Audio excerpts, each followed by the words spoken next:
बिहार की राजनीति करवट ले रही है। बोचहा विधानसभा क्षेत्र की जीत आने वाले दिनों में बिहार को राजनीति को भी प्रभावित करेगी। भारत माता की दोस्तों नमस्ते। बिहार की सियासत में बड़े उलटफेर की आशंकाएं जो हम व्यक्त करते जा रहे हैं, उस आशंकाओं में नए नए किरदार और नए चैप्टर्स ऐड होते जा रहे हैं। शुरुआत से हम पूरी कड़ी को लगातार आपको सीरीज दर सीरीज बता रहे हैं और घटनाक्रम पर एक के बाद एक कई कड़ियां जुड़ रही हैं। कल जो आखिरी खबर आई थी कि बिहार में जो सांसद हैं भाजपा के, उससे प्रधानमंत्री नरेंद्र मोदी उन सब से मुलाकात करने वाले हैं। मुलाकात में क्या बात हुई, बाहर तो वही बात आनी थी जो जनता को जितना जानना चाहिए और बिहार के सियासत के लोगों को जितनी जाननी चाहिए उतनी ही बात सामने आई कि औपचारिक मुलाकात थी, शिष्टाचार भेंट थी, जो 4 राज्यों में चुनाव हुए हैं उसके नतीजों पर, उसके प्रभाव को लेकर के बात थी। लेकिन इसी टर्म को थोड़ा सा डेवलप कीजिए। 4 राज्यों में जो जीते वो उसके प्रभाव पर बात कर रहे थे। क्या उसका प्रभाव बिहार में देखने को मिल रहा है? क्या बिहार में बीजेपी चढ़ के कह सकती है कि हाँ, हम चुनाव लगातार अब जीत रहे हैं, ऐसी परिस्थिति में बिहार में भी बदलाव के बयार बहा सकते हैं? यह उम्मीद जो है वो लगाई जा रही है। अब प्रधानमंत्री ने इन लोगों को क्या टिप्स दिए ये खुल के तो बताएंगे नहीं, लेकिन परिस्थिति देखिए जरा कि ये बन रही है कि पूरा समीकरण ही बिहार में एक एक कदम यही जो है इफेक्ट दिखा रहा है कि भाजपा अब नहीं तो तब बिहार में सीएम फेस दे देगी और नीतीश कुमार जो है अपनी विदाई स्वीकार करेंगे और भाजपा का कोई उम्मीदवार बिहार में मुख्यमंत्री होगा। पूरे घटनाक्रम को हम लगातार मॉनिटर कर रहे हैं। आज आपको तारकिशोर प्रसाद को सुनना चाहिए था। ये हमने वीडियो के शुरू में ही आपको थोड़ा सा चंक में सुनाया है कि वो यही बात कह रहे हैं कि बोचहा विधानसभा सीट पर जो उपचुनाव के नतीजे आएंगे वह बिहार की सियासत में बड़े प्रभाव डालने वाले हैं। एक बड़े बदलाव की शुरुआत होने वाली है। क्यों कह रहे हैं ऐसा क्या बदल जाएगा? तो उसकी एक वानगी आज आप देख लीजिए। बोचहा सीट वही सीट जहां पर वीआईपी सुप्रीमो मुकेश सहनी की पूरी कहानी जुड़ी हुई है। उस कहानी में देखिए कैसे मुसाफिर पासवान का निधन हुआ। उम्मीद थी उनके बेटे अमर पासवान को टिकट दिया जाएगा, बीजेपी का सपोर्ट रहेगा, मुकेश सहनी जो हैं वो अपनी पार्टी से फिर से उस उम्मीदवार को खड़े कर देंगे।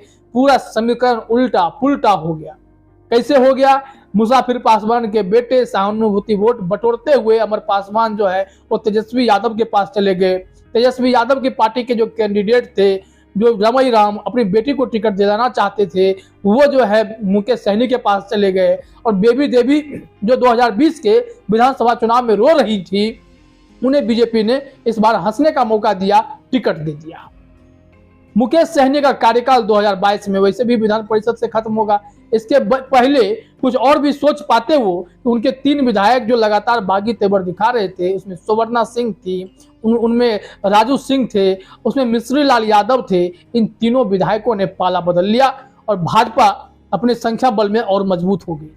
कैसे मजबूत हो गई कि 3 ही विधायक बचे हुए थे, वो तीनों जो है बीजेपी में शामिल हो गए। विधानसभा स्पीकर के पास समर्थन पत्र जो है उन्होंने दे दिया। इस कड़ी में अब बीजेपी 74-3-77 की स्थिति में आ गई है। एक और अगर बोचहा वो जीत जाते हैं तो 78 की स्थिति में। इतने बड़े भाई को छोटे भाई कैसे नहीं एक्सेप्ट करेंगे? नीतीश कुमार मजबूर हैं, वो खुद स्वीकार किए हैं कि मजबूरी में सीएम बने हुए हैं।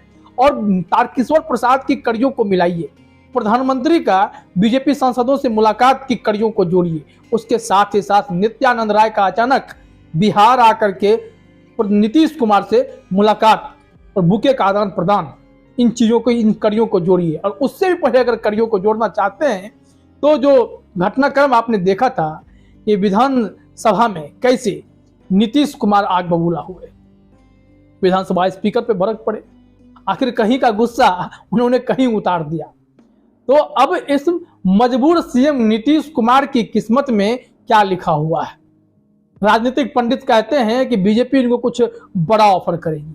बड़ा ऑफर यही हो सकता है कि राजनीति से संन्यास, बिहार से विदाई, दिल्ली में एंट्री, राष्ट्रपति पद। लेकिन कुछ राजनीतिक जानकार यह भी कहते हैं कि नीतीश कुमार के लिए रास्ते धीरे धीरे बंद करने की कोशिश हो रही है। कुछ नहीं रहेंगे। उपराष्ट्रपति का पद अगर स्वीकार हो तो ठीक, क्योंकि छत्तीसगढ़ से रमन सिंह का नाम चलने लगा है कि वो 2022 में अगर राष्ट्रपति पद का चुनाव होगा तो उस वक्त वो प्रबल दावेदार होंगे भाजपा से। तो नीतीश कुमार के लिए मुश्किल की घड़ी। हालांकि नीतीश कुमार कच्चे खिलाड़ी है नहीं, वो बिना किसी शर्त के माने हुए कुछ स्वीकार नहीं करेंगे। दिल्ली में आरसीपी सिंह और ललन सिंह को बिल्कुल स्टेबल किया जाएगा। जदयू को बिहार में छोटे भाई की भूमिका में आना ही पड़ेगा, क्योंकि भाजपा जो है अब बड़े कदम बढ़ा रही है। अब ये कदम जो है इनके साथ जैसे ही जुड़ते जाएंगे और भाजपा बिहार में और मजबूत होती जा रही है। जैसे कि तारकिशोर प्रसाद ने कहा कि बिहार में बोचहा विधानसभा उपचुनाव के नतीजे बिहार में बड़े राजनीतिक बदलाव की ओर इशारा कर रहे हैं, बड़े राजनीति में प्रभाव डालने वाले हैं।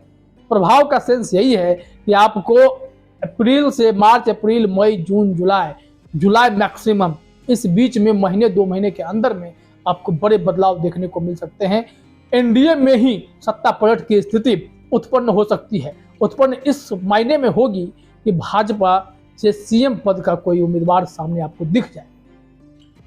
हमने नित्यानंद राय को प्रबल दावेदार इसलिए बताया है, इसके पीछे के तर्क हमने आपको पहले भी दे रखे हैं कि नित्यानंद राय यादव हैं और मुस्लिम और यादव समीकरण को साधने में और तेजस्वी यादव के वोट बैंक पर उस पर सेंध लगाने में सफल हो सकते हैं, क्योंकि इन दिनों तेजस्वी यादव ने अपना समीकरण बदल दिया है। लालू प्रसाद के तिलिस्म, जिसको MY कहा जाता था, उस तिलिस्म को तोड़ते हुए तेजस्वी यादव ने A to Z वाला फॉर्मूला अपनाया है। इससे यादव समाज में नाराजगी थोड़ी दिखाई पड़ती है, लेकिन वह सवर्णों को साधने की कोशिश कर रहे हैं, क्योंकि तेजस्वी यादव को सवर्ण आरक्षण बिल जो आया था गरीब सवर्णों वाला, उसका विरोध करना भारी पड़ गया था। वो लोकसभा में इसका खामियाजा उठा चुके थे। उन्होंने विधानसभा में ऐसी कोई गलती नहीं की, लिहाजा बिहार की सबसे बड़ी पार्टी बन के सामने आए। अब देखिए कि पूरा सीन क्या है कि यहाँ से बीजेपी ने बगैर किसी मुस्लिम कैंडिडेट को जो है प्रमुखता देते हुए, आप देखते होइएगा किसी भी बड़े चुनाव में भी बीजेपी मुसलमानों के वोट पर उतना यकीन नहीं करती है, लेकिन मुसलमानों के लिए काम कर देती है। वो कहते हैं कि सबका साथ सबका विकास, लेकिन अगर हम लोग सियासी भागीदारी की बात करते हैं तो बीजेपी इसमें फिसड्डी दिखाई पड़ती है। हालांकि बिहार में नित्यानंद राय के चेहरे से उस चीज़ की कमी, उस चीज़ की भरपाई हो सकेगी। इसके साथ ही साथ इन्होंने पिछले साल शाहनवाज हुसैन की जब एंट्री कराई तो शाहनवाज हुसैन के लिए भी एक संदेश बिहार में मैसेज गया कि आप अगर यह सोचते हैं कि हम मुसलमानों के लिए नहीं सोचते तो आप शाहनवाज हुसैन से पूछिए। हमने उन्हें आगे बढ़ाया है और उद्योग मंत्रालय दे करके बिहार के उद्योग में बढ़ावा देखने के लिए ही उन्हें आगे खड़ा किया है। तो मुसलमानों के हित की बात भी लगे हाथ आप दिखा रहे हैं। हालांकि ये पूरी परिस्थिति इस वक्त यही है कि मुकेश सहनी का कैरियर खत्म कर दिया गया। मुकेश सहनी के लिए मुश्किलें कहाँ आई? मुकेश सहनी लालू प्रसाद यादव की उस वक्त बात मान लिए होते और तेजस्वी यादव पर यह नहीं करते कि उन्होंने पीठ में खंजर घोंपा है, तब तो तेजस्वी यादव आज मान भी गए होते। तेजस्वी यादव ने तो उनके ही उम्मीदवार को तोड़ के अपने पास बुला लिया। इसके साथ ही साथ देखिए उत्तर प्रदेश में जाकर के योगी आदित्यनाथ से पंगा लेना उनको थोड़ा भारी पड़ गया। ऐसा नहीं होना चाहिए था और इस परिस्थिति में वो फंस गए कि उत्तर प्रदेश से लौटने के बाद बिहार में उनकी पूछ ही खत्म हो गई। अपने विधायक नहीं सुन रहे थे और अंत होते होते तमाम विधायकों ने दल ही बदल लिया और एक विधायक का ऑलरेडी निधन हो चुका है जिस पर उपचुनाव होना है। तो ये अगर चारों विधायक इनके पास आ गए तो समझिए कि बिहार की सबसे बड़ी पार्टी भाजपा बन जाएगी और फिर भाजपा जब बड़ी पार्टी होगी तो बड़े कलेजे के साथ यह करने के लिए तैयार हो जाएगी। जीतन राम मांझी को सेट करेंगे, आप कहीं मत जाइए, आपके लिए हम व्यवस्था कर रहे हैं। जीतन राम मांझी साथ देंगे और पूरा समीकरण बिहार में सरकार बनाने की जो होगी वो भाजपा की होगी। जदयू वाले तो अभी कहीं हाथ मिलाने के लायक है नहीं। नीतीश कुमार ने अपनी छवि ऐसी बना ली है कि तेजस्वी यादव अब किसी भी सूरत में यह नहीं चाहेंगे कि राजद के साथ हाथ मिलाने के बाद भी तेजस्वी यादव की बजाय नीतीश कुमार ही मुख्यमंत्री बन जाए। ऐसा नहीं होगा, क्योंकि नीतीश कुमार को अब तेजस्वी यादव पसंद नहीं करते हैं और खुद को वो सीएम उम्मीदवार प्रोजेक्ट कर चुके हैं। तो इसलिए ये तय मानिए कि बड़े सियासी उलटफेर की दिशा में आज एक कदम और बढ़ा दिया गया है, यानी बीजेपी ने अपने पंख फैलाने शुरू कर दिए हैं और बिहार में बदलाव के लिए आप सभी और हम भी तैयार रहेंगे। हो सकता है कल कुछ और बड़ा अपडेट आ जाए, इंतजार कीजिएगा। बड़े खेल की शुरुआत हो चुकी है और आधे से अधिक अध्याय लिखे जा चुके हैं। अब देखिए कब तक चेहरा मुख्यमंत्री का बिहार में बदल जाता है। बहुत बहुत धन्यवाद।